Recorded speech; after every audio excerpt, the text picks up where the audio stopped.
Il y a de nombreuses fausses croyances que les futurs mariés se font sur le budget mariage. C'est pour ça que j'ai absolument envie de vous faire cette vidéo pour en discuter avec vous et que vous puissiez le tenir en compte dès le début.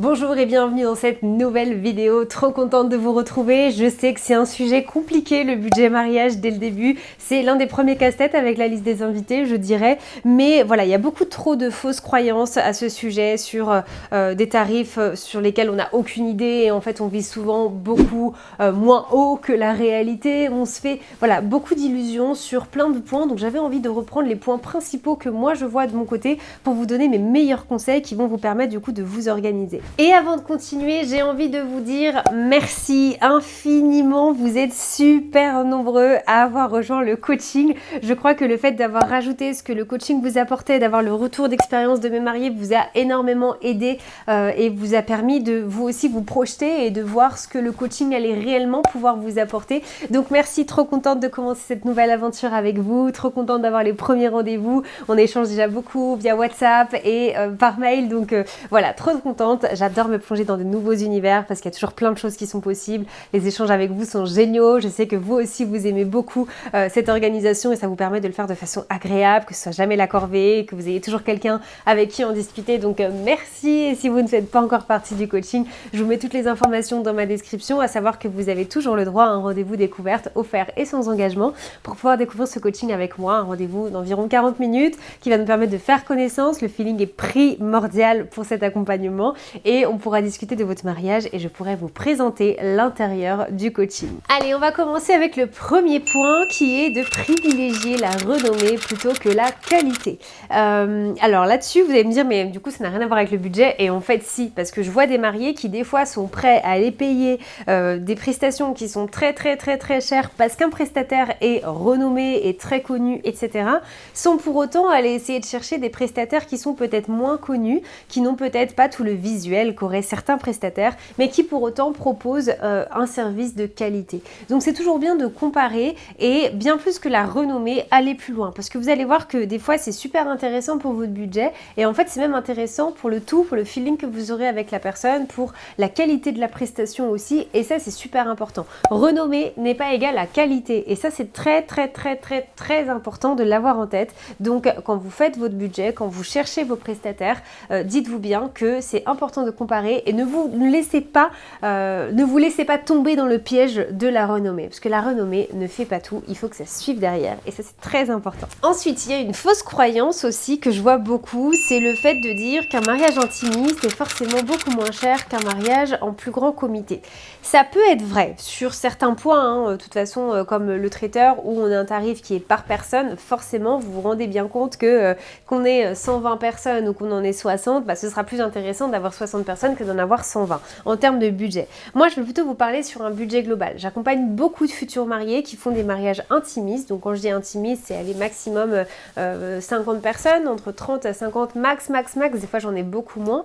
Et en fait, je me rends compte que pour ces mariés-là qui pensent que tout est moins cher, c'est pas forcément le cas. Parce que souvent, les mariés qui font un mariage intimiste veulent quand même un beau lieu de réception, veulent quand même un DJ, veulent quand même un photographe, veulent quand même tout ça. Et en fait, on arrive vraiment à un budget qui est parfois aussi important que si on avait un peu plus d'invités. On va pouvoir faire des économies, mais seulement sur certaines prestations. Sur la décoration des tables, mais le reste de la décoration, en général, souvent les mariés veulent mettre un peu le paquet dessus aussi, et sur la partie traiteur. Mais sur tout le reste, vous n'avez pas de tarif parce qu'il y a un mariage qui est en petit comité. Vous avez même certains prestataires qui vont vous dire non, parce que nous, on a un minimum d'invités, de temps pour pouvoir répondre à votre proposition. Et ce que je remarque aussi sur les mariages intimistes, c'est que souvent les mariés mariés ne choisissent pas de faire un mariage intimiste pour le budget, sinon plutôt pour l'ambiance. Ça veut dire qu'ils vont avoir le même budget que des mariés qui vont avoir plus d'invités, mais ils vont se dire justement on va pouvoir se faire encore plus plaisir parce qu'on va pouvoir faire des économies sur quelques parties, mais on veut quand même impressionner nos mariés et on va aller vraiment chercher la qualité. Donc voilà, c'est vraiment cette optique de mariage en petit comité ne veut pas forcément dire qu'il y aura une énorme différence en termes de tarifs. En tout cas, ça dépend de comment vous voyez les choses, mais souvent quand on est dans le tourbillon des préparatifs, au début on se dit allez 30 personnes, on va faire des économies, puis moi je l'ai vu sur beaucoup de mariages que j'ai accompagnés intimistes, en fait ils finissaient en dépassant énormément le budget parce qu'ils voulaient se faire plaisir au fur et à mesure. Ce que j'entends beaucoup maintenant, les invités ne sont pas prêts à payer le logement le soir. Ça c'est une crainte que j'entends énormément de la part de mes mariés quand on choisit un lieu où il y a des logements mais où en fait le tarif est beaucoup plus cher que ce qu'ils avaient prévu parce qu'il y a des logements. Souvent ils comptent un peu sur les invités, mais souvent c'est gênant pour les mariés. Les mariés sont souvent gênés, en tout cas moi les mariés que j'accompagne à travers le coaching, comment organiser mon mariage de A à Z sans wedding planner, me disent écoute on est un peu gênés vis-à-vis de tout ça, on a peur que ce soit mal pris, on a peur que ce soit trop cher aussi pour eux. Et là hier, en tout cas là au jour où je vous tourne cette vidéo, j'ai eu un rendez-vous avec des mariés qui m'ont dit on en a parlé à des générations un peu plus âgées et on avait peur que ce soit très mal pris, et en fait c'est venu d'eux, c'est eux qui directement nous ont dit mais évidemment on va participer, puis il faudrait même que tu fasses participer tous les invités qui vont dormir, c'est normal de participer si on dort sur place, c'est déjà un très beau cadeau pour nous de venir, d'avoir un repas, d'être invité, d'être convié, donc après pour dormir c'était évident qu'on participe. Donc voilà, c'est souvent que vous croyez que ça va être mal pris alors que c'est évident. Quand vous avez toute cette réflexion autour de votre mariage, essayez de prendre du recul, essayez de vous mettre à la place d'un invité, comme si vous alliez être invité à votre propre mariage. Comment est-ce que vous l'auriez pris? Et je suis sûre qu'en fait vous aussi vous l'auriez bien pris. Donc là il y a des fausses croyances où des fois vous vous limitez sur le fait que vous allez pouvoir recevoir une participation alors qu'en fait c'est tout naturel de la part de vos proches. Ce que j'entends beaucoup maintenant, un mariage à l'étranger est forcément beaucoup plus cher. Et pas forcément, et ça aussi j'avais envie de vraiment faire le point avec vous, ça va dépendre de la destination. Il y a des pièges, c'est-à-dire qu'il y a des pays où on pourrait croire que ça va être moins cher, comme l'Espagne par exemple, qui est un pays qui est en général moins cher que la France. Vous avez des destinations, notamment Majorque, qui est très très très à la mode, les Baléares en général pour les mariages. C'est des mariages destination, mais c'est des mariages destination qui attirent beaucoup de public, qui a beaucoup de budget. Donc là on va être sur une destination qui va être très chère. Donc ce sera pas forcément plus intéressant de vous marier à Majorque que de vous marier en France. On peut toujours trouver, mais c'est vraiment pour vous donner une idée. C'est des destinations où en plus c'est une île, donc il n'y a pas énormément de prestataires non plus, et ils sont habitués à recevoir des mariages de luxe, donc là on est sur des gros budgets. Pareil sur certaines régions d'Italie, pareil sur certaines régions en Grèce également, Santorin par exemple, qui est une destination qui est très chère. Par contre vous allez avoir d'autres pays comme le Mexique, là où moi je me suis mariée, je peux vous dire que mon mariage m'a coûté 3 fois moins cher que ce qu'il m'aurait coûté en France en faisant exactement la même chose. Donc en fait quand on compare, des fois on se dit non mais le Mexique ça va être énormément d'argent.